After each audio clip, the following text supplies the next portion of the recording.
Hi everyone, welcome to Q-Learning. നമ്മളപ്പോൾ ഇന്ന് assistant database administrator category number 521/2023 എന്ന question പേപ്പറിലെ ഡിജിറ്റൽ ഇലക്ട്രോണിക്സിലെയും കമ്പ്യൂട്ടർ ആർക്കിടെക്ചർ ആൻഡ് ഓർഗനൈസേഷനിലെയും ക്വസ്റ്റ്യൻസ് ആണ് ഡിസ്കസ് ചെയ്യുന്നത്. ഓക്കെ, അപ്പോൾ നമുക്ക് ക്വസ്റ്റ്യൻ ബുക്ക്ലെറ്റ് കോഡ് എ ആണ്. നമ്മൾ അതിലെ ഫസ്റ്റ് ക്വസ്റ്റ്യനിലേക്ക് പോകാം.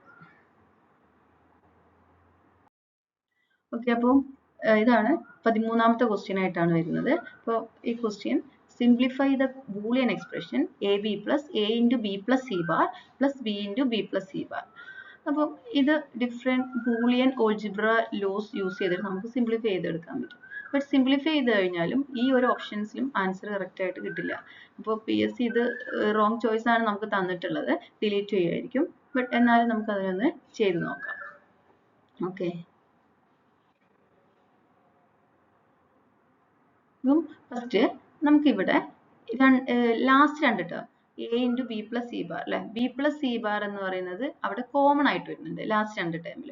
അപ്പൊ നമുക്ക് ബി പ്ലസ് സി ഓൾ ബാറിനെ ഡിമോർഗൻസ് ലോ യൂസ് ചെയ്തിട്ട് അതിനെ ഫസ്റ്റ് സിംപ്ലിഫൈ ചെയ്യാം. ഓക്കെ, അപ്പൊ ഞാൻ എഴുതാണ് ഫസ്റ്റ് എ ബി, അത് ഞാൻ അങ്ങനെ തന്നെ എഴുതി.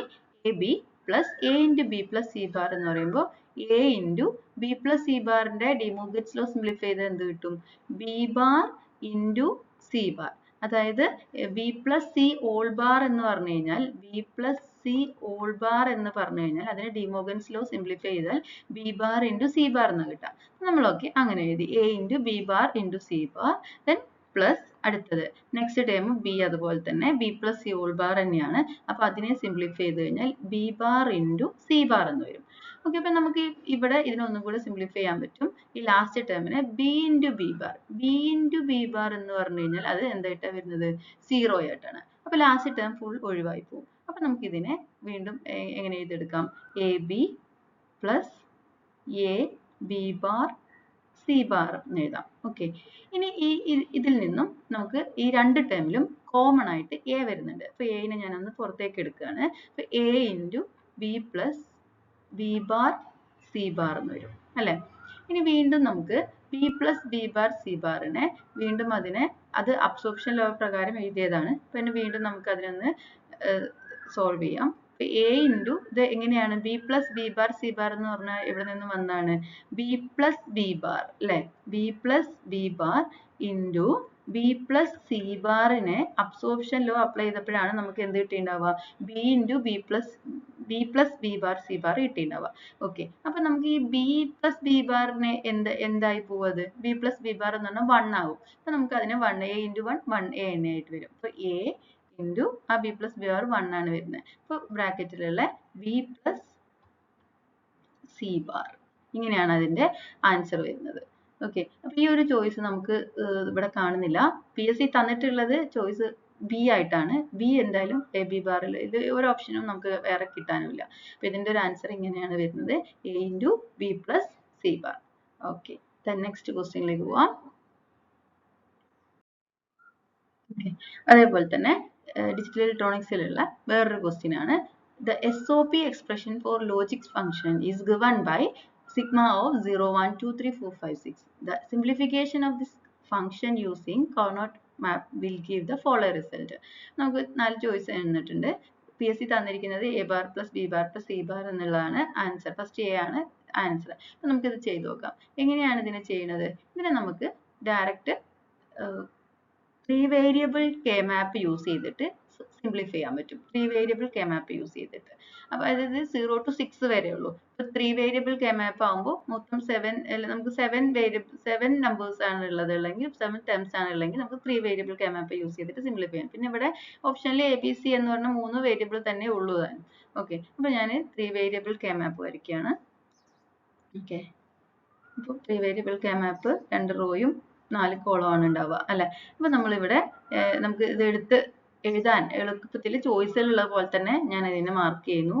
ഓക്കെ, അപ്പൊ ഇത് എ ബാർ, ഇത് A, then next B bar C bar, B bar C, B C and B C bar. Okay, ഇനി നമ്മൾ അതിന്റെ നമ്പേഴ്സ് ഇവിടെ ഏതൊക്കെയാ ഉള്ളത്? 0, 1, 2, 3, 4, 5, 6 അല്ലെ, ഇതാണ് സീറോയുടെ കോളം. അപ്പോൾ അതിൽ പ്രസന്റ് ഉള്ളതിലൊക്കെ 1, പ്രസന്റ് ഉള്ള കോളത്തിലൊക്കെ നമുക്ക് 1 മാർക്ക് ചെയ്യാം. അങ്ങനെ SOP എക്സ്പ്രഷൻ ആണ്. അപ്പോൾ 1, അടുത്ത ഇത് 0th കോളം അല്ലെ, ഇത് നെക്സ്റ്റ് ഫസ്റ്റ് കോളം, ഇത് സെക്കൻഡ് കോളം, ഇത് തേർഡ് കോളം. ഓക്കെ, ഇത് 4th കോളം, ഇത് 5th column, last 6th column, then ഇത് 7th കോളം. ഇങ്ങനെയാണ് ഡെസിമലിൽ നമ്മൾ മാർക്ക് ചെയ്യുക. ഓക്കെ, അപ്പോൾ ഇനി 0, 1ൽ 1 മാർക്ക് ചെയ്യാം, നമുക്ക് 2 പ്രസന്റ് ആണ്, 2ൽ 1 മാർക്ക് ചെയ്യാം, 3ലും 1 മാർക്ക് ചെയ്യാം അല്ലെ. ഇനിയോ അതേപോലെ 4, 5, 6, 4, 5, 6. അപ്പൊ ഈ 7th കോളത്തിൽ മാത്രം ഇല്ല. ഓക്കെ, അപ്പൊ ഇതിനെ നമ്മൾ ഇനി എങ്ങനെയാണ് ഗ്രൂപ്പ് ചെയ്യുന്നത്? അപ്പൊ നമുക്ക് ഈ മാപ്പിൽ ഗ്രൂപ്പ് ചെയ്യുമ്പോൾ ശ്രദ്ധിക്കേണ്ടത് മാക്സിമം എല്ലാ എലമെന്റ്സിനെയും ഇൻക്ലൂഡ് ചെയ്യുന്ന രീതിയിലാണ് ഗ്രൂപ്പ് ചെയ്യേണ്ടത്. ഓക്കെ, അപ്പൊ നമുക്ക് ഇവിടെ 8 എണ്ണം ഗ്രൂപ്പ് ചെയ്യാൻ പറ്റില്ല, കാരണം 7th കോളം ഫ്രീ ആണ്. അപ്പൊ നമുക്ക് 4 എണ്ണമാണ് പിന്നെ പറ്റുന്നത്. അപ്പൊ നമുക്ക് എന്ത് ചെയ്യാം? ഫസ്റ്റ് റോ മൊത്തം ഗ്രൂപ്പ് ചെയ്യാം. ഫസ്റ്റ് മൊത്തം ഗ്രൂപ്പ് ചെയ്തു. അപ്പൊ നമുക്ക് അവിടെ എന്ത് കിട്ടും? ഫസ്റ്റ് മൊത്തം ഗ്രൂപ്പ് ചെയ്ത് കഴിഞ്ഞാൽ അതിനെ സിംപ്ലിഫൈ ചെയ്ത് കഴിഞ്ഞാൽ നമുക്ക് ഈ മേലെയുള്ളതെല്ലാം ക്യാൻസൽ ആയി പോയിട്ട് ഈ ഒരു ഇതിൽ നിന്ന് നമുക്ക് എന്ത് കിട്ടും? A bar എന്ന് കിട്ടും. ഓക്കെ, അതേപോലെ ഇനി പിന്നെ വരുന്നത് ഈ താഴെ മൊത്തം നമുക്ക് ഒന്നിച്ച് ഗ്രൂപ്പ് ചെയ്ത് അങ്ങനെ ഒന്നിച്ചിന് ചെയ്യാൻ പറ്റില്ല. അപ്പൊ നമ്മൾക്ക് എന്ത് ചെയ്യാന്ന് വെച്ച് കഴിഞ്ഞാൽ ഇവിടെ ഒരു 4 എണ്ണം കിട്ടും അല്ലെ, ഒരു ഒക്ടറ്റ് ഇവിടെ കിട്ടും. ഓക്കെ, അപ്പൊ ഇതിനെ ഗ്രൂപ്പ് ചെയ്ത് കഴിഞ്ഞാൽ നമുക്ക് ഇതിൽ നിന്നും നമുക്ക് എന്താ കിട്ടുന്നത്? A bar ക്യാൻസൽ ആയി പോയി, C ബാറും ക്യാൻസൽ ആയി പോയി, നമുക്ക് ഇവിടുന്ന് B bar എന്ന് കിട്ടും. അപ്പൊ നമ്മൾ എക്സ്പ്രഷനിലേക്ക് എഴുതിയെടുക്കുകയാണെങ്കിൽ നമുക്ക് A bar കിട്ടി. ഓക്കെ, അപ്പോൾ അത് എല്ലാ ഓപ്ഷനിലും ഉണ്ട്. നമുക്ക് ഓപ്ഷനിൽ നിന്നും ഇങ്ങോട്ടേക്ക് വരാം കേട്ടോ. ഓപ്ഷനിൽ ഒരു ഓപ്ഷൻ കിട്ടുമോ എന്നുള്ള ആ രീതിയിൽ നമുക്ക് PSC നമുക്ക് വർക്ക്ഔട്ട് ആവും. കാരണം മൊത്തം നമ്മൾ സിംപ്ലിഫൈ ചെയ്യേണ്ടി വരില്ല. ഇപ്പൊ A bar കിട്ടി, നമുക്ക് B bar കിട്ടി. ബട്ട് B ബാറിന്റെ കൂടെ നമുക്ക് ഒന്നുമില്ല അല്ലെ, B ബാറിന്റെ കൂടെ A, B, C ഒന്നും വരുന്നില്ല. അപ്പൊ നമുക്ക് ഇവിടുന്ന് ചോയ്സിന് A bar എല്ലാത്തിലും ഉണ്ട്. അപ്പോൾ ഓപ്ഷൻ എല്ലാം നമ്മൾ എടുത്തു. ദെൻ അടുത്ത നമ്മൾ B ബാറിലേക്ക് വരികയാണെങ്കിൽ ആകെ A മാത്രമേ ഉള്ളൂ എന്തായിട്ട്? B bar ആയിട്ടുള്ളൂ. നമ്മൾ അടുത്തതിനകത്തേക്ക് പോകേണ്ട കാര്യമില്ല. C bar കിട്ടുമോ എന്ന് നോക്കേണ്ട കാര്യമില്ല. കാരണം എന്താ വെച്ചിട്ടുണ്ടെങ്കിൽ ബാക്കി ഓപ്ഷൻസ് ഒക്കെ തെറ്റാണ്. അപ്പൊ നമുക്ക് ഫസ്റ്റ് തന്നെ ഇത് Aയിൽ ഉറപ്പിക്കാം. ഇനി നമുക്കത് കറക്റ്റ് ആണോ എന്ന് വേണമെങ്കിൽ ഒന്നും കൂടി ചെയ്ത് നോക്കാം. ഇനി അടുത്തത് മാപ്പ് ചെയ്യാതെ കിടക്കുന്ന ഇവിടെ ഒന്നേ ഉള്ളൂ അല്ലെ, മാപ്പ് ചെയ്യാതെ കിടക്കുന്ന ഒരു ലാസ്റ്റ് ഒരു 1 ഉണ്ട് 6th കോളത്തിൽ. അപ്പൊ നമുക്ക് അതിനെ എങ്ങനെ മാപ്പ് ചെയ്യാം? അതിനെ മാപ്പ് ചെയ്യുമ്പോൾ അതേപോലെ നമുക്ക് എങ്ങനെ മാപ്പ് ചെയ്യണം? മാക്സിമം ഇവിടെ കിട്ടാവുന്ന 4 എലമെന്റ് ഉള്ള ഗ്രൂപ്പാണ്. അപ്പൊ നമ്മൾ എന്ത് ചെയ്തു? അതേപോലെ ഫസ്റ്റത്തതും ലാസ്റ്റത്തതും കൂടെ അങ്ങോട്ട് ഗ്രൂപ്പ് ചെയ്യാം. നമുക്ക് മടക്കി വേണമെങ്കിൽ ഗ്രൂപ്പ് ചെയ്യാലോ അല്ലെ. ഓക്കെ, അപ്പൊ അതിനെ ഗ്രൂപ്പ് ചെയ്ത് കഴിഞ്ഞാൽ നമുക്ക് എന്ത് കിട്ടും? അതിനെ ഗ്രൂപ്പ് ചെയ്ത് കഴിഞ്ഞാൽ A ബാറും B ബാറും ഒക്കെ ക്യാൻസൽ ആയി പോയിട്ട് നമുക്ക് എന്ത് കിട്ടും? C bar എന്ന് കിട്ടും. നമ്മൾ ഓപ്ഷനിൽ ഇതും കൂടെ വന്നു, C bar കൂടെ വന്നു. അങ്ങനെയാണ് നമുക്ക് ഫസ്റ്റ് ചോയ്സ് ആയത്. ഓക്കെ, അത് ഇങ്ങനെ സിംപ്ലിഫൈ ചെയ്ത് പോകുമ്പോൾ ഓപ്ഷനിലേക്ക് കൂടെ നമ്മൾ ശ്രദ്ധിച്ചു കഴിഞ്ഞാൽ നമുക്ക് കുറച്ച് സമയം ലാഭിക്കാം. എല്ലാം ചെയ്ത് നോക്കേണ്ട ആവശ്യമില്ല. ഓക്കെ, നെക്സ്റ്റ് ക്വസ്റ്റ്യൻ കാണാം. നെക്സ്റ്റ് ക്വസ്റ്റ്യൻ അതുപോലെ തന്നെ ഡിജിറ്റൽ ഒരു ക്വസ്റ്റ്യൻ ആണ്. Choose a correct option with respect to full adder. Full adder സർക്യൂട്ടിനെ സംബന്ധിച്ചിടത്തോളം കറക്റ്റ് ആയിട്ടുള്ള ചോയ്സസ് ആണ് നോക്കുന്നത്. എന്താണ് first choice? A carry is generated when both input bits are 1. അപ്പൊ നമ്മൾ ഫുൾ ആഡർ സർക്യൂട്ടിൽ നമ്മൾ 3 ഇൻപുട്ട്, 2 ഇൻപുട്ട്, ഒരു ക്യാരി ഇൻപുട്ടും കൂടെ അങ്ങനെ 3 ഇൻപുട്ട് ആണ് കൊടുക്കുന്നത് അല്ലെ. 0 0 0 0 0 1 0 0 1 0. ഇതാണ് നമ്മുടെ ട്രൂത്ത് ടേബിൾ.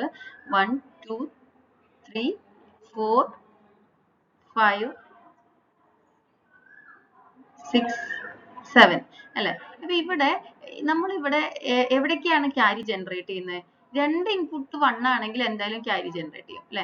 1 + 1 നമുക്ക് കിട്ടുന്നത് 1 0 എന്നാണ്. അപ്പോൾ 1 ക്യാരി ജനറേറ്റ് ചെയ്തു അല്ലെ. അപ്പൊ ഇനി അടുത്തതിനകത്തും അതേപോലെ 2 ഇൻപുട്ട് 1 വന്നാൽ, മോർ ദാൻ 1 ഇൻപുട്ട് 1 വന്നു കഴിഞ്ഞാൽ അവിടെ ഒരു ക്യാരി ജനറേറ്റ് ചെയ്യും എന്നുള്ളതാണ്. അപ്പൊ നമുക്ക് അവിടെ എന്ത് കിട്ടും? അതിനകത്തുള്ള ക്യാരി ജനറേറ്റ് ചെയ്തു. അതാണ് ഫസ്റ്റ് ഓപ്ഷൻ കറക്റ്റ് ആണ്. അടുത്ത എന്താ പറയണേ?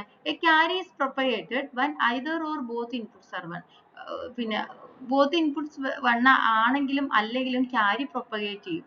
ക്യാരി പ്രൊപ്പഗേറ്റ് ചെയ്യാലോ. ക്യാരി പ്രൊപ്പഗേറ്റ് ചെയ്യാന്ന് പറഞ്ഞാൽ എന്താ? ഇവിടെ നമ്മളിപ്പോ ഇങ്ങനെ ഒരു ബിറ്റ് എടുക്കുകയാണെങ്കിൽ ഇതിന് രണ്ടിനും ആഡ് ചെയ്തു. ഇപ്പൊ 1 0 എന്ന് വന്നു, ഒരു ക്യാരി വന്നു. ഈ ക്യാരിയെ നമ്മൾ ഇവിടെ ജനറേറ്റ് ചെയ്തു, അതിനെ ഇങ്ങോട്ട് പ്രൊപ്പഗേറ്റ് ചെയ്യും അല്ലെ. ആ ക്യാരി 1 ഇതിന്റെ കൂടെ ആഡ് ചെയ്യണം. ഇനിയിപ്പോ അത് 2 ഇൻപുട്ട് ബിറ്റ്സ് 1 അല്ലെങ്കിലും, ഇതിപ്പോ ഇവിടെ നമ്മൾ എടുക്കുന്നത് 0 1 0 1 എന്നാണ് അല്ലെ. അപ്പൊ 1 0 1 1 എന്നാണ്. അപ്പൊ ഈ 2 ക്യാരി സം ചെയ്തപ്പോ അത് എന്ത് ചെയ്തു? ക്യാരി ജനറേറ്റ് ചെയ്തു. ആ ക്യാരി ഇങ്ങോട്ട് പ്രൊപ്പഗേറ്റ് ചെയ്തു. ഇവിടെ സംബന്ധിച്ചോളം ഇത് 1 അല്ല, അപ്പോഴും ഈ ക്യാരിയിൽ ഉള്ളത് ഇങ്ങോട്ടേക്ക് എന്ത് ചെയ്യുന്നുണ്ട്, അതിനെ അവിടെ പ്രൊപ്പഗേറ്റ് ചെയ്യുന്നുണ്ട്. അപ്പൊ അതുകൊണ്ട് അതായത് ബിറ്റ് 1 അല്ലെങ്കിലും പ്രൊപ്പഗേറ്റ് 2 ബിറ്റ് 1 അല്ലെങ്കിൽ പോലും പ്രൊപ്പഗേറ്റ് ചെയ്യുന്നതിന് കുഴപ്പമില്ല. അത് മുന്നേ ഉള്ള ക്യാരി ഇങ്ങോട്ടേക്ക് ഇപ്പൊ ഇവിടെ ഇത് പിന്നെ ഇവിടെയുള്ള സമ്മ് ആ ക്യാരി നെക്സ്റ്റ് ബിറ്റിലേക്ക് പ്രൊപ്പഗേറ്റ് ചെയ്യും. അതുകൊണ്ട് ഇതിന്റെ ആൻസർ എന്ന് പറയുന്നത് ഓപ്ഷൻ സി തന്നെയാണ്. ഇതിന്റെ correct answer both A and B. Okay, അപ്പൊ നമുക്ക് നെക്സ്റ്റ് ക്വസ്റ്റ്യൻ നോക്കാം. Next question, identify the addressing mode used in instruction move 5000, CX. ഈ ഒരു question computer architecture and organisation വന്നതാണ്. നമുക്ക് തന്നിരിക്കുന്ന choices direct addressing mode, immediate addressing mode, register addressing mode and indirect addressing mode. ഇത്രയാണ്. Okay, അപ്പൊ നമുക്ക് ഇത് ഓരോന്നും എന്താണ് ചോയ്സസ് ഉള്ളതെന്ന് നോക്കിയിട്ട് കൺക്ലൂഷനിലേക്ക് എത്താം. ഓക്കെ, അപ്പോൾ first one immediate addressing mode. Immediate addressing mode എന്ന് പറഞ്ഞു കഴിഞ്ഞാൽ operand is given directly constant value in the instruction. ഇൻസ്ട്രക്ഷന്റെ കൂടെ കോൺസ്റ്റന്റ് വാല്യൂ ഡയറക്റ്റ് ആയിട്ട് തന്നിരിക്കുന്നതാണ് ഇമ്മീഡിയറ്റ് അഡ്രസ്സിംഗ്. എക്സാമ്പിൾ കണ്ടാൽ മതി, നമുക്ക് എക്സാമ്പിൾ കണ്ടാൽ തന്നെ മനസ്സിലാവും. Move AX, 5. ഇവിടെ 5 എന്ന് പറയുന്ന ഡയറക്റ്റ് വാല്യൂ നമുക്ക് ഈ ഇൻസ്ട്രക്ഷന്റെ കൂടെ തന്നിരിക്കുകയാണ്. അതിനെയാണ് ഇമ്മീഡിയറ്റ് അഡ്രസ്സിംഗ് എന്ന് പറയുന്നത്. അപ്പോൾ നമ്മൾ ഈ ചോയ്സസ് പ്രകാരം അത് അങ്ങനെ ഒരു ഇമ്മീഡിയറ്റ് അഡ്രസ്സിംഗ് മോഡ് അല്ല നമുക്ക് മനസ്സിലാവും. ഇത് next register addressing mode. Register addressing mode എന്ന് പറയുന്നത് എന്താണ്? Operand is stored in the register. അവിടെ നമ്മൾ ഒരു 5000 എന്ന് പറഞ്ഞ വാല്യൂ ഉണ്ട് അല്ലെ, അതുകൊണ്ട് ഇതിനെ രജിസ്റ്റർ അഡ്രസ്സിംഗ് മോഡ് എന്ന് പറയാൻ പറ്റില്ല. രജിസ്റ്റർ അഡ്രസ്സിംഗ് മോഡിൽ ഓപ്പറൻഡ്സ് എന്ന് പറയുന്നത് രജിസ്റ്റർ ആയിരിക്കണം. ഓക്കെ, അപ്പൊ അവിടെ ഒരു ഓപ്പറൻഡ് രജിസ്റ്റർ അല്ല, മെമ്മറി ആണ്. അപ്പൊ അതുകൊണ്ട് നമുക്ക് ആ ഓപ്ഷൻ അല്ല. Then next direct addressing. എന്താണ് direct addressing? Effective address of the operand is specified directly in the instruction. അതായത് ഓപ്പറൻഡ് സ്റ്റോർ ചെയ്തിരിക്കുന്ന അഡ്രസ് ഡയറക്ട്ലി ഇൻസ്ട്രക്ഷന്റെ കൂടെ തന്നിരിക്കുകയാണെങ്കിൽ അതിനെ ഡയറക്റ്റ് അഡ്രസ്സിംഗ് എന്ന് പറയാം. അതാണ് മൂവ് AX, 1234H എന്ന് പറഞ്ഞു കഴിഞ്ഞാൽ 1234H എന്ന് പറയുന്ന ഒരു മെമ്മറി അഡ്രസ്സിലായിരിക്കും നമ്മൾ ഓപ്പറൻഡ് ഇരിക്കുന്നത്. അപ്പൊ ഇതിനകത്തുള്ള അതായത് 1234 എന്ന് പറയുന്ന അഡ്രസ്സിലുള്ള വാല്യൂ ആണ് നമ്മൾ AX-ലേക്ക് മൂവ് ചെയ്യുന്നത്. ഓക്കെ, അപ്പൊ അത് ഡയറക്റ്റ് അഡ്രസ്സിംഗ് അല്ല. ഇനി അടുത്തത് ഇൻഡയറക്റ്റ് അഡ്രസ്സിംഗിൽ 2 ടൈപ്പ് ഉണ്ട്. Indirect addressing with register, indirect addressing with memory. അപ്പൊ ഇൻഡയറക്റ്റ് അഡ്രസ്സിംഗ് വിത്ത് രജിസ്റ്ററിന്റെ ഒരു എക്സാമ്പിൾ ആണ് മൂവ് AX, BX. BX-ൽ എന്തുണ്ട്? സ്ക്വയർ ബ്രാക്കറ്റ് ഉണ്ട്. ഇവിടെ എന്താണ് പറയുന്നത്? Value in register BX is used as a pointer to access the operand in memory. എന്ന് വെച്ചാൽ നമ്മളുടെ ഓപ്പറൻഡ് ഇരിക്കുന്ന BX എന്ന് പറയുന്ന രജിസ്റ്ററിന്റെ ഉള്ളിലുള്ള മെമ്മറിയിലാണ് നമ്മുടെ ഓപ്പറൻഡ് ഇരിക്കുന്നത്. അതായത് ഇൻഡയറക്റ്റ് ആയിട്ട് തന്നിരിക്കുക. BX-ൽ ഓപ്പറൻഡ്. BX സ്റ്റോർ ചെയ്തിരിക്കുന്നു ഒരു മെമ്മറി ലൊക്കേഷനെ. ആ മെമ്മറി ലൊക്കേഷന്റെ ഉള്ളിലാണ് നമ്മുടെ ഓപ്പറൻഡ് ഇരിക്കുന്നത്. ഓക്കെ, അപ്പോൾ രജിസ്റ്റർ ഇൻഡയറക്റ്റ് വിത്ത് രജിസ്റ്റർ അല്ല, ബട്ട് മെമ്മറി ഇൻഡയറക്റ്റ് അഡ്രസ്സിംഗ് ആണ് നമുക്ക് തന്നിരിക്കുന്നത്. നമുക്ക് പറയാൻ പറ്റും മൂവ് AX, 1234H എന്ന് പറഞ്ഞാൽ ഇവിടെ സ്ക്വയർ ബ്രാക്കറ്റ് ഇങ്ങനെ തന്നു കഴിഞ്ഞാൽ 1234H എന്ത് ചെയ്യും? ഒരു മെമ്മറി ലൊക്കേഷൻ ഉണ്ട് 1234H. അതായത് എഫക്റ്റീവ് അഡ്രസ് സ്റ്റോർ ചെയ്തിരിക്കുന്നത് 1234H-ലാണ്. അതിന്റെ ഉള്ളിലായിരിക്കും എന്തുണ്ടാവുക? നമ്മുടെ വാല്യൂ. അതായത് ഇൻഡയറക്റ്റ് എന്ന് പറഞ്ഞു കഴിഞ്ഞാൽ ഡയറക്ട്ലി നമ്മൾക്ക് തന്നിരിക്കുന്ന അഡ്രസ് അല്ല effective address of the operant എന്ന് പറയുന്നത്. ആ തന്നിരിക്കുന്ന അഡ്രസ്സിന്റെ ഉള്ളിലാണ് നമ്മുടെ effective address of the operant store ചെയ്തിരിക്കുന്നത്. അങ്ങനെയാണെങ്കിൽ നമുക്ക് നമ്മുടെ ക്വസ്റ്റ്യൻ എന്ത് കൺക്ലൂഡ് ചെയ്യാൻ പറ്റും? ഇൻഡയറക്റ്റ് അഡ്രസ്സിംഗ് മോഡ് ആണെന്ന് പറയാൻ പറ്റും അല്ലെ.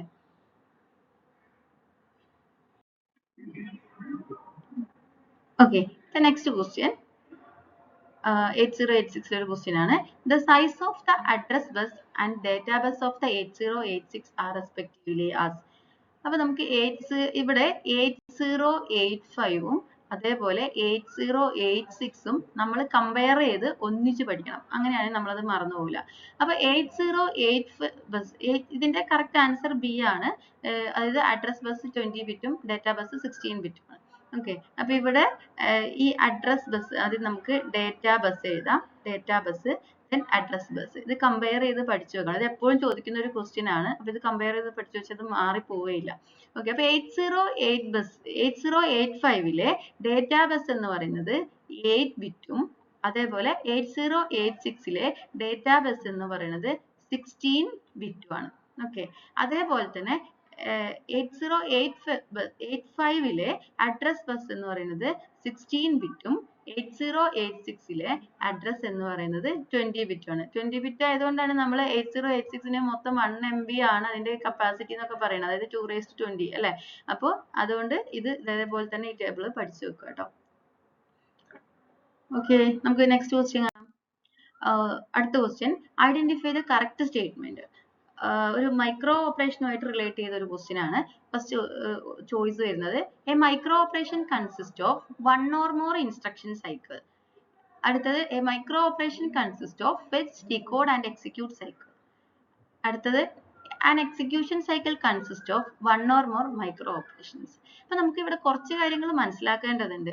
What is a micro operation, what is an instruction cycle and instruction cycle എന്ന് പറഞ്ഞു കഴിഞ്ഞാൽ അതിനകത്ത് എന്തെല്ലാം ഓപ്പറേഷൻസ് ആണ് വരുന്നത്, ഏതെല്ലാം സ്റ്റേജസ് ആണ് വരുന്നത്, ഇത്രയും കാര്യങ്ങൾ മനസ്സിലാക്കേണ്ടത്. അപ്പൊ ഇതിന്റെ കറക്റ്റ് ആൻസർ എന്ന് പറയുന്നത് ഓപ്ഷൻ സി ആണ്.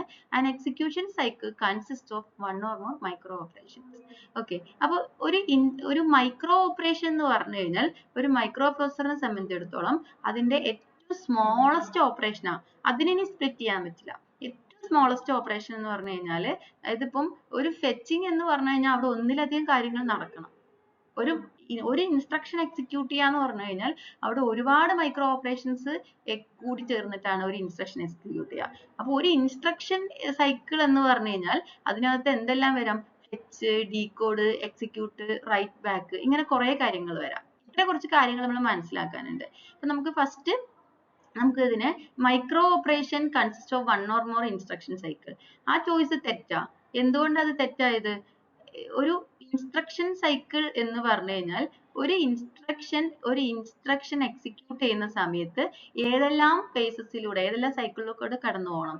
അപ്പോൾ ഒരു ഇൻസ്ട്രക്ഷൻ സൈക്കിൾ എന്ന് പറഞ്ഞാൽ അതിനകത്ത് വരുന്നതാണ് ആദ്യം ഫെച്ച് ചെയ്യണം, പിന്നെ അതിനെ ഡീകോഡ് ചെയ്യണം, ഇൻസ്ട്രക്ഷനെ ഫെച്ച് ചെയ്യണം, അതിനെ ഡീകോഡ് ചെയ്തിട്ട് ഓപ്പറൻഡും പിന്നെ ഇൻസ്ട്രക്ഷൻ ഒക്കെ വേറെ ആക്കണം അല്ലെ. പിന്നെ അതിനെ എക്സിക്യൂട്ട് ചെയ്യണം, ദെൻ ലാസ്റ്റ് റൈറ്റ് ബാക്ക് ചെയ്യണം. ഈ 4 മിനിമം ആയിട്ട് നമ്മൾ ഒരു ഇൻസ്ട്രക്ഷൻ സൈക്കിൾ എന്ന് പറയുന്നത്. Fetch, decode, execute, write back. ഇതെല്ലാം ഒരു ഇൻസ്ട്രക്ഷൻ എക്സിക്യൂട്ട് ചെയ്യുമ്പോൾ പെർഫോം ചെയ്യേണ്ട കാര്യങ്ങളായിരിക്കും. ഓക്കെ, അപ്പോൾ അതുകൊണ്ട് നമുക്ക് എന്ത് പറയാൻ പറ്റില്ല, ഫസ്റ്റ് ചോയ്സ് കറക്റ്റ് ആണെന്ന് പറയാൻ പറ്റില്ല. അത് micro operation consist of 1 or more instruction cycle. Micro operation എന്ന് പറഞ്ഞാൽ എന്താണെന്ന് ഞാൻ പറഞ്ഞു, ഏറ്റവും സ്മോളസ്റ്റ് ആയിട്ടുള്ള ഓപ്പറേഷൻ ആണ് മൈക്രോ പ്രോസസറിലെ. അപ്പൊ അതിന് നമുക്ക് ഒന്നിലധികം ഒരു ഇൻസ്ട്രക്ഷൻ സൈക്കിൾ എന്ന് പറഞ്ഞാൽ ഇത്രയും ഓപ്പറേഷൻ നടത്തണം. അതിലൊരു ഫെച്ച് എന്ന് പറഞ്ഞാൽ തന്നെ അതിനകത്ത് കുറെ മൈക്രോ ഓപ്പറേഷൻസ് വരും. അപ്പൊ ഫസ്റ്റ് ചോയ്സ് തെറ്റാ. ഇനി രണ്ടാമത്തെ നോക്കുക, A micro operation consist of fetch, decode, execute. അത് മാത്രമാണോ? റൈറ്റ് ബാക്ക് എന്ന് പറഞ്ഞൊരു സ്റ്റേജ് കൂടെ ഉണ്ട്. അപ്പൊ അതുകൊണ്ട് choice B is wrong. Then third one, an execute cycle consists of 1 or more micro operation. അത് correct ആ അല്ലെ. എന്താണ്, ഒരു എക്സിക്യൂഷൻ സൈക്കിളിൽ ഈ ഒരുപാട് ഒന്നിലധികം മൈക്രോ ഓപ്പറേഷൻസ് വരാം. അപ്പൊ ഫെച്ച് വരാം, ഡീകോഡ്, എക്സിക്യൂട്ട്, റൈറ്റ് ബാക്ക് എല്ലാം വരാം. അപ്പോ പിന്നെ last D none of these ആണ്. അപ്പൊ ഇതിന്റെ ഓപ്ഷൻ കറക്റ്റ് എന്ന് പറയുന്നത് ഓപ്ഷൻ സി ആണ്. നിങ്ങൾക്ക് ഒന്നും കൂടെ ക്ലിയർ ആക്കാൻ വേണ്ടിയിട്ട് ഞാനൊരു ഇമേജ് കൂടെ എടുത്തിട്ടാണ്. ഒരു പ്രോഗ്രാം എക്സിക്യൂഷൻ എന്ന് പറഞ്ഞു കഴിഞ്ഞാൽ കുറേ ഇൻസ്ട്രക്ഷൻ സൈക്കിൾസ് കൂടി ചേർന്നതാണ്. ഇനി ഒരു ഇൻസ്ട്രക്ഷൻ സൈക്കിൾ എന്ന് പറഞ്ഞാൽ ഫെച്ച്, ഇൻഡയറക്റ്റ്, എക്സിക്യൂട്ട്, ഇന്ററപ്റ്റ്, ഇങ്ങനെ കുറെ കാര്യങ്ങൾ കൂടി ചേർന്നതാണ് അല്ലെ. അതിൽ തന്നെ ഒരു ഫെച്ച് എന്ന് പറഞ്ഞാൽ എന്താണ് നടക്കുന്നത്, അതിന് കുറെ മൈക്രോ ഓപ്പറേഷനാ. അതായത് ഒരു മെമ്മറിന്ന് ഫെച്ച് ചെയ്യാന്ന് പറഞ്ഞാൽ അതിൽ തന്നെ ഒന്നിലധികം മൈക്രോ ഓപ്പറേഷൻസ് കൂടി ചേർന്നതാണ്. അപ്പോൾ ഏറ്റവും ചെറിയ ഓപ്പറേഷനെയാണ് മൈക്രോ ഓപ്പറേഷൻ എന്ന് പറയുന്നത്. ക്ലിയർ ആയി എന്ന് വിചാരിക്കുന്നു. The next question, which of the following can result in cache coherence issue? അപ്പൊ നമ്മൾ ഇവിടെ cache coherence issue ആണ് ചോദിക്കുന്നത്. അപ്പൊ ആദ്യം എന്താണ് cache coherence issue നമ്മൾ നോക്കണം അല്ലെ. എന്നിട്ട് അതിന്റെ ഓപ്ഷനിലേക്ക് വരാം. ഇപ്പൊ cache coherence issue എന്ന് പറഞ്ഞു കഴിഞ്ഞാൽ ഇപ്പൊ മൾട്ടി പ്രോസസർ സിസ്റ്റം യൂസ് ചെയ്യുക, ഒന്നിലധികം പ്രോസസർ ഉള്ള മൾട്ടി പ്രോസസർ സിസ്റ്റം യൂസ് ചെയ്യാന്ന് വെച്ചോ. അങ്ങനെയാണെങ്കിൽ ആ മൾട്ടി പ്രോസസർ സിസ്റ്റത്തിനും ഓരോ മൾട്ടി പ്രോസസർ സിസ്റ്റത്തിനും ഇൻഡിവിജ്വൽ ആയിട്ടുള്ള പ്രൈവറ്റ് ക്യാഷസ് ഉണ്ട്. ഓരോ സെൽഫ് ആയിട്ട് ഇപ്പൊ 3 പ്രോസസർ ഉണ്ടെങ്കിൽ 3 പ്രോസസറിന് 3 ക്യാഷ് ഉണ്ട്. ഓക്കെ, ആ സമയത്ത് ഈ 3 പ്രോസസറും മൂന്ന് ക്യാഷ് യൂസ് ചെയ്തിട്ടുണ്ടാവും. ഓരോരോ അവരുടേതായുള്ള ക്യാഷ് യൂസ് ചെയ്യും. പക്ഷെ മെയിൻ മെമ്മറി എന്ന് പറയുന്നത് കോമൺ ആയിരിക്കും. അപ്പൊ ഈ മൂന്ന് ക്യാഷിലും സ്റ്റോർ ചെയ്തിരിക്കുന്നത്, അപ്പൊ നമ്മളൊരു ബാങ്കില് നമ്മള് ബാലൻസ് അപ്ഡേറ്റ് ചെയ്യാം. അപ്പൊ ഈ മൂന്നിനകത്തും ബാലൻസ് എന്ന് പറയുന്ന ഡേറ്റ ഉണ്ട്. മൂന്നിനകത്തും ഒരേ സമയം ബാലൻസ് എന്ന് പറയുന്ന ഒരു വേരിയബിൾ, ബാലൻസ് എന്ന് പറയുന്ന നമ്മളെ ഒരു വേരിയബിൾ മൂന്ന് ക്യാഷിൽ സ്റ്റോർ ചെയ്തിട്ടുണ്ട്. മൂന്ന് പ്രോസസർ യൂസ് ചെയ്യുന്നുണ്ട്. അങ്ങനെയാണെങ്കിൽ മൂന്നും ഇത് അറ്റ് ദ സെയിം ടൈമിൽ അപ്ഡേറ്റ് ചെയ്യുകയാണെങ്കിൽ അവിടെ ഇൻകൺസിസ്റ്റൻസി വരാൻ ചാൻസ് ഉണ്ട് അല്ലേ. അപ്പോൾ അതായത് ഇപ്പോൾ ക്യാഷ് എ അതിനെ അപ്ഡേറ്റ് ചെയ്ത് കഴിഞ്ഞാൽ ക്യാഷ് ബിയും അതേപോലെ അപ്ഡേറ്റ് ചെയ്യണം, അല്ലെങ്കിൽ അതിന്റെ ബാലൻസ് മാറിപ്പോകും അല്ലെ. അതേപോലെ ക്യാഷ് സിയും അതേപോലെ അപ്ഡേറ്റ് ചെയ്യണം. അപ്പോൾ അതാണ് ഈ ഒരു പ്രോബ്ലത്തിനെയാണ് എന്ത് ക്യാഷ് കൊഹറൻസ് ഇഷ്യൂ എന്ന് പറയുന്നത്. അതായത് മൾട്ടി പ്രോസസർ സിസ്റ്റത്തിൽ ഒന്നിലധികം ക്യാഷുകൾ ഉണ്ടെങ്കിൽ ആ ഓരോ ക്യാഷിലും ഒരു നമ്മൾ കോമൺ ഡാറ്റ ഷെയർ ചെയ്യുകയാണെങ്കിൽ അവിടെ അത് സിങ്ക്രണൈസ് ചെയ്ത് യൂസ് ചെയ്യണം. ഒരേ സമയത്ത് യൂസ് ചെയ്യുമ്പോൾ അത് പ്രശ്നം വരും. സിങ്ക്രണൈസ് യൂസ് ചെയ്യണം, കൂടാതെ അത് കൺസിസ്റ്റന്റ് ആയിരിക്കണം. ഇൻകൺസിസ്റ്റന്റ് ആവാനും പാടില്ല. അപ്ഡേഷൻസ് മൂന്നിലും ഒരേപോലെ നടക്കണം. അതിനെയാണ് ക്യാഷ് കൊഹറൻസ് എന്ന് പറയുന്നത്. ഓക്കെ, അപ്പൊ അങ്ങനെയാണെങ്കിൽ ഓപ്ഷൻസിൽ ഏതാ വരുന്നത് നോക്കിയേ. First one, A single processor with single cash. അതുകൊണ്ട് പ്രശ്നമുണ്ടോ? ഇല്ല. ഒരു ക്യാഷേ ഉള്ളൂ, ഒരു പ്രോസസ്സർ ഉള്ളെങ്കിൽ there is no problem. അപ്പൊ നമ്മളോട് ചോദിച്ചത് ക്യാഷ് കോഹറൻസ് ഇഷ്യൂ ഉള്ള സിറ്റുവേഷൻ ആണ്. ഇവിടെ ക്യാഷ് കോഹറൻസ് ഇഷ്യൂ ഇല്ല. ദെൻ രണ്ടാമത്തെ, multiple process sharing the same cash. അപ്പോൾ മൾട്ടിപ്പിൾ പ്രോസസ് സെയിം ക്യാഷ് ആണെങ്കിൽ ഇഷ്യൂ ഉണ്ടോ? ഇല്ല. ഒരു സ്ഥലത്ത് മാത്രമേ ഉള്ളൂ ഡേറ്റ, അവിടെയും ഇഷ്യൂ വരില്ല, കൊഹറൻസ് ഇഷ്യൂ വരില്ല. Then third one, multiple process വിത്ത് പ്രൈവറ്റ് ക്യാഷ്. ഇതാണ് നമ്മുടെ ആക്യുറേറ്റ് ആയിട്ടുള്ള ക്യാഷ് കൊഹറൻസ് ഇഷ്യൂ എന്ന് പറയുന്നത്. അപ്പൊ എന്താണ് നമ്മുടെ ആൻസർ? മൾട്ടിപ്പിൾ പ്രോസസർ വിത്ത് പ്രൈവറ്റ് ക്യാഷസ് അല്ലെ. ഇനി അത് മനസ്സിലാക്കാൻ വേണ്ടി ഒരു ഇമേജ് എടുത്തിട്ടതാണ് ക്യാഷ് കൊഹറൻസ്. ഇപ്പൊ നമ്മൾ പറഞ്ഞു 3 CPU ഉണ്ട്, മൂന്നെണ്ണത്തിലും private caches. CPU 1 cache 1, CPU 2 cache 2, CPU 3 cache 3 ഉണ്ട്. കോമൺ ഷെയർഡ് മെമ്മറി ഉണ്ട്. അപ്പൊ ഇവിടെ ഈ ഒരു ബസ് യൂസ് ചെയ്തൊക്കെ ഷെയർ ചെയ്ത് ആക്സസ് ചെയ്തുകൊണ്ടിരിക്കുകയാണ്. ഇപ്പൊ സെയിം ടൈമിൽ ഒരു വേരിയബിളിനെ ഷെയർ ചെയ്യുകയാണെങ്കിൽ അത് മൂന്നിനകത്തും ഒരേ ടൈമിൽ അപ്ഡേറ്റ് ചെയ്യണം. അത് സിങ്ക്രണൈസ് ചെയ്തിട്ട് വേണം യൂസ് ചെയ്യാൻ. അങ്ങനെ അല്ലാതെ വരുന്ന ഇഷ്യൂസിനെയാണ് ക്യാഷ് കൊഹറൻസ് ഇഷ്യൂ എന്ന് പറയുന്നത്. Okay, clear ആയല്ലോ. Then next question, when a large block of data to be transferred between an IO device and the main memory, which of the following technique is fastest? അപ്പം നമ്മൾ ഇവിടെ കുറച്ച് direct memory access, interrupt driven IO, programmed IO, polling എന്ന് പറയുന്ന മൂന്നാല് കൺസെപ്റ്റിലേക്കാണ് വരുന്നത്. അപ്പൊ ഇവിടെ ഫസ്റ്റ് വൺ മനസ്സിലാക്കേണ്ടത്, അതായത് large block of data transfer ചെയ്യാൻ യൂസ് ചെയ്യുന്ന കൺസെപ്റ്റ് ഡയറക്റ്റ് മെമ്മറി ആക്സസ് എന്ന് പറഞ്ഞ DMA കൺസെപ്റ്റ് ആണ്. അപ്പോൾ ഓപ്ഷൻ എ ആണ് കറക്റ്റ്. നമുക്ക് ഒന്നും കൂടെ ക്ലിയർ ആക്കാൻ വേണ്ടിയിട്ട് ഇതിന്റെ നാലെണ്ണത്തിന്റെയും കമ്പാരിസൺ ഒന്ന് നോക്കാം. ഓക്കെ, അപ്പോൾ ഫസ്റ്റ് വൺ, എന്താണ് ഡയറക്റ്റ് മെമ്മറി ആക്സസ് DMA എന്ന് പറഞ്ഞു കഴിഞ്ഞാൽ? അതായത് data is transferred between main memory and IO devices without CPU intervention. CPU involvement ഇല്ലാതെ ഡയറക്റ്റ് മെമ്മറി IO ഡിവൈസും മെമ്മറി തമ്മിൽ ട്രാൻസ്ഫർ ചെയ്യുന്നതിനാണ് ഡയറക്റ്റ് മെമ്മറി ആക്സസ് എന്ന് പറയുന്നത്. അപ്പൊ അത് ആരാണ് ചെയ്യുക? CPU ഇൻവോൾവ്മെന്റ് ഇല്ലെങ്കിൽ DMA കൺട്രോളർ ചെയ്യും. അതിന്റെ അഡ്വാൻറ്റേജ് എന്താ? CPU involvement is very minimal. CPU ആ സമയത്ത് large block of data transfer ചെയ്യുന്ന സമയത്ത് CPU ന് വേറെ എന്തെങ്കിലും ജോലി എടുക്കാം. അത് അവിടെ ഇൻവോൾവ്മെന്റ് ഇല്ല. CPU ആവശ്യമില്ല. ആവശ്യമില്ല എന്ന് പറയുമ്പോൾ മിനിമൽ ആണ്. ഓക്കെ, ഇനി അതിന്റെ എഫിഷ്യൻസി എന്ന് പറയുന്നത് very high for large transfer അല്ലെ. ലാർജ് ട്രാൻസ്ഫർ, ഒരുപാട് ഡാറ്റ ട്രാൻസ്ഫർ ചെയ്യുന്ന യൂസ് ചെയ്യാൻ പറ്റും, സ്പീഡും കൂടുതലാണ്. ദെൻ അടുത്ത് വന്നത് പോളിംഗ്. അപ്പൊ അതുകൊണ്ട് നമ്മൾ ഓപ്ഷൻ എ കറക്റ്റ് ആയ. പോളിംഗ് എന്ന് പറഞ്ഞു കഴിഞ്ഞാൽ ഇപ്പൊ ഇതേപോലെ ഡാറ്റ ട്രാൻസ്ഫർ നടത്തണമെങ്കിൽ CPU continuously check status of the IO device to determine readiness for data transfer. അതായത് ഏതെങ്കിലും IO ട്രാൻസ്ഫർ നടത്തണമെങ്കിൽ ഏതെങ്കിലും IO ഡിവൈസ് എന്താക്കും? ഈ സ്റ്റാറ്റസ് രജിസ്റ്റർ അപ്ഡേറ്റ് ചെയ്യും. സ്റ്റാറ്റസ് ബിറ്റ് 1 ആക്കി സെറ്റ് ചെയ്യും. അതായത് IO ഡിവൈസ് ഡാറ്റ ട്രാൻസ്ഫർ ചെയ്യണമെങ്കിൽ അപ്പൊ CPU എന്ത് ചെക്ക് ചെയ്യണം? ഈ ഡാറ്റ ട്രാൻസ്ഫർ ചെയ്യാൻ ഏതെങ്കിലും സ്റ്റാറ്റസ് രജിസ്റ്റർ സെറ്റ് ചെയ്തിട്ടുണ്ടോ എന്ന് കണ്ടിന്യൂസ്ലി മോണിറ്റർ ചെയ്തുകൊണ്ടിരിക്കേണ്ടി വരും. CPU എന്തെങ്കിലും വർക്ക് ചെയ്യുകയാണെങ്കിലും കണ്ടിന്യൂസ്ലി സ്റ്റാറ്റസ് രജിസ്റ്റർ ചെക്ക് ചെയ്യും. എന്തെങ്കിലും ഡാറ്റ ട്രാൻസ്ഫർ ചെയ്യണോ വേണോന്ന്. അപ്പൊ അവിടെ സെറ്റ് ചെയ്യുമ്പോൾ CPU-യുടെ പരിപാടിയൊക്കെ നിർത്തിയിട്ട് അതിനെ CPU തന്നെയാണ് ഇവിടെ ഡാറ്റ ട്രാൻസ്ഫർ ചെയ്യുന്നത്.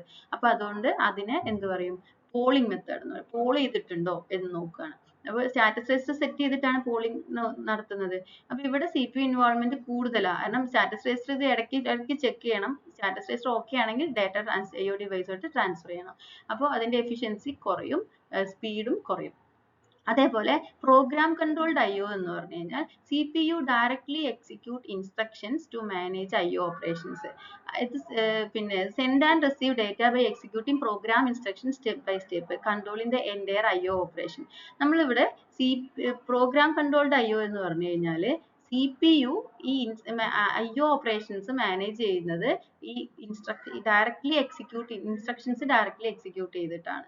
അപ്പൊ അതുകൊണ്ട് തന്നെ അതിന് CPU ഇൻവോൾവ്മെന്റ് ഇവിടെ കൂടും. ഓക്കെ, ഇനി ഇന്ററപ്റ്റ് ഡ്രിവൺ IO എന്ന് പറഞ്ഞു കഴിഞ്ഞാൽ അത് ഈ പോളിംഗ് ഒക്കെ പോലെ തന്നെ CPU is altered by interrupt signal from IO device when it is ready for transfer.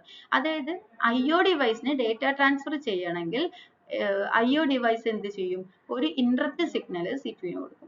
അപ്പോൾ ഇന്ററപ്റ്റ് സിഗ്നൽ കിട്ടിക്കഴിഞ്ഞാൽ CPU പിന്നെ എന്ത് ചെയ്യുമെന്ന് വെച്ച് കഴിഞ്ഞാൽ അതേപോലെ CPU ചെയ്തുകൊണ്ടിരിക്കുന്ന ടാസ്കുകളെല്ലാം അതിന്റെ പ്രയോറിറ്റി അനുസരിച്ച് സ്റ്റോപ്പ് ചെയ്ത് വെച്ചിട്ട് പിന്നെ ഈ ഇന്ററപ്റ്റ് ഹാൻഡിൽ ചെയ്യാൻ പോകും. അപ്പൊ അതുകൊണ്ട് അത് കുറച്ചുകൂടെ DMA-നേക്കാൾ സ്പീഡ് DMA-ന്റെ താഴെയായിട്ടാണ് വരിക. ബട്ട് പോളിംഗിനേക്കാൾ സ്പീഡിൽ എക്സിക്യൂട്ട്. അതാണ് മോഡറേറ്റ് CPU ഇൻവോൾവ്മെന്റ് ആണ് എന്ന് പറയുന്നത്. അതേപോലെ പിന്നെ പോളിംഗിനേക്കാളും സ്പീഡാണ്, ബട്ട് DMA ആണ് ഏറ്റവും സ്പീഡ്. അപ്പോൾ ഏറ്റവും large block of data transfer ചെയ്യുന്നുണ്ടെങ്കിൽ സ്പീഡായിട്ട് എക്സിക്യൂട്ട് ചെയ്യുന്നത് DMA ആണ് യൂസ് ചെയ്യുന്നത്. Okay, the next question, address bus of a processor is 32-bit wide. The maximum size of the main memory supported by the processor. നമുക്ക് address bit തന്നു കഴിഞ്ഞാൽ നമ്മൾ ഇവിടെ maximum size of the main memory supported by this processor അല്ലെങ്കിൽ main മെമ്മറിയുടെ അല്ലെങ്കിൽ 32-bit address bus തന്നു കഴിഞ്ഞിട്ട് നമ്മളോട് പിന്നെ മെമ്മറി സൈസ് ചോദിച്ചു കഴിഞ്ഞാൽ നമ്മൾ ചെയ്യേണ്ടത് ഇത്രയേ ഉള്ളൂ, 2:32. നേരത്തെ ഞാൻ 8086-ന്റെ പറഞ്ഞപ്പോൾ പറഞ്ഞിരുന്നു. ഇപ്പൊ 2:32 2ന്റെ പവർ ആക്കി എഴുതാം. ഓക്കെ, അത്രയും സൈസ് ആണ് വരിക. 2:32 എന്ന് പറഞ്ഞാൽ നമുക്ക് ഒന്നും കൂടെ സിംപ്ലിഫൈ ചെയ്യാം. 2:30 into 2:2. ഇനി ഇതിൽ നമുക്ക് മനസ്സിലാക്കേണ്ടത് 2:10 എന്ന് പറഞ്ഞാൽ 1 KB ആണ്. 2:20 എന്ന് പറഞ്ഞു കഴിഞ്ഞാൽ 1 MB ആണ്. ഇനി 2:30 എന്ന് പറഞ്ഞു കഴിഞ്ഞാൽ എന്താണ്? 1 GB ആണ്. ഓക്കെ, അത് മനസ്സിലാക്കുക. എന്നിട്ട് നമ്മൾ ആ 10ന്റെ 20ന്റെ മൾട്ടിപ്പിൾസിലേക്ക് എത്തിച്ചേരുക എന്നുള്ളതാണ് ഫസ്റ്റ് ചെയ്യേണ്ട കാര്യം. ഇപ്പൊ 2:30 into 2:2 എന്ന് പറഞ്ഞു കഴിഞ്ഞാൽ ഇതിന് 1 GB 1 എന്ന് എഴുതാം അല്ലെ. 1 into 2:2 എന്ന് വെച്ചാൽ എത്രയാ? 4. അപ്പൊ നമുക്ക് എത്ര കിട്ടും? 4 GB എന്ന് കിട്ടും. അങ്ങനെ ഓപ്ഷൻ ഡി ആണ് കറക്റ്റ്. അപ്പൊ അഡ്രസ് ബസിന്റെ കപ്പാസിറ്റി ബിറ്റ് തന്നു കഴിഞ്ഞാൽ, ബിറ്റ് ആണ് തന്നതെങ്കിൽ 2ന്റെ പവർ ആക്കി എഴുതാം. എന്നിട്ട് അത് സിംപ്ലിഫൈ ചെയ്തിട്ട് ഓപ്ഷനിൽ ഉള്ളതിനനുസരിച്ച് അതിനെ മാറ്റിയെടുക്കാം. Okay, the next question, which of the following is not a feature of real time schedulers? ഇതൊരു ഓപ്പറേറ്റിംഗ് സിസ്റ്റത്തിൽ വരുന്ന ഒരു ക്വസ്റ്റ്യൻ ആണെന്നൊക്കെ പറയാം. അപ്പൊ ഇതിന് നോട്ട് എ ഫീച്ചർ ഓഫ് എന്നാ പറയുന്നത്. അപ്പൊ നോട്ട് എ ഫീച്ചർ ഓഫ് എന്ന് പറഞ്ഞാൽ pre-emptive execution, meeting deadline, priority based execution, non pre-emptive execution. ഒരു റിയൽ ടൈം ഷെഡ്യൂളർ എന്ന് പറഞ്ഞു കഴിഞ്ഞാൽ ഹൈ പ്രയോറിറ്റി അല്ലെ, അത് ഹൈ പ്രയോറിറ്റി ആയിട്ടുള്ള ടാസ്ക് വരുന്ന സമയത്ത് നിർബന്ധമായും അതിനെ പ്രീഎംപ്റ്റ് ചെയ്ത് കൊടുക്കണം. എങ്കിൽ real time scheduler okay. Real time scheduling എന്ന് എന്താണ്? പിന്നെ ഇത് പെട്ടെന്ന് റെസ്പോണ്ട് ചെയ്യേണ്ട ടൈം റെസ്പോൺസിനനുസരിച്ച് വർക്ക് ചെയ്യേണ്ട സിസ്റ്റം ആണ്. അപ്പൊ അതുകൊണ്ട് ഇതിന്റെ കറക്റ്റ് റിയൽ ടൈം ഷെഡ്യൂളർ ആണെങ്കിൽ പ്രീഎംപ്റ്റീവ് ആയിരിക്കണം. ബട്ട് ഇവിടെ നോട്ട് എ ഫീച്ചർ ഓഫ് എന്ന് ചോദിച്ചതുകൊണ്ട് എന്താണ്? നോൺ പ്രീഎംപ്റ്റീവ് എക്സിക്യൂഷൻ അവിടെ പറ്റില്ല എന്നുള്ളതാണ്. അങ്ങനെയാണ് ഓപ്ഷൻ ഡിയിലേക്ക് വരുന്നത്. Okay, thank you. ഇത്രയാണ് നമ്മൾ ഇന്ന് ക്വസ്റ്റ്യൻ ഡിസ്കസ് ചെയ്തത്. Thank you everyone.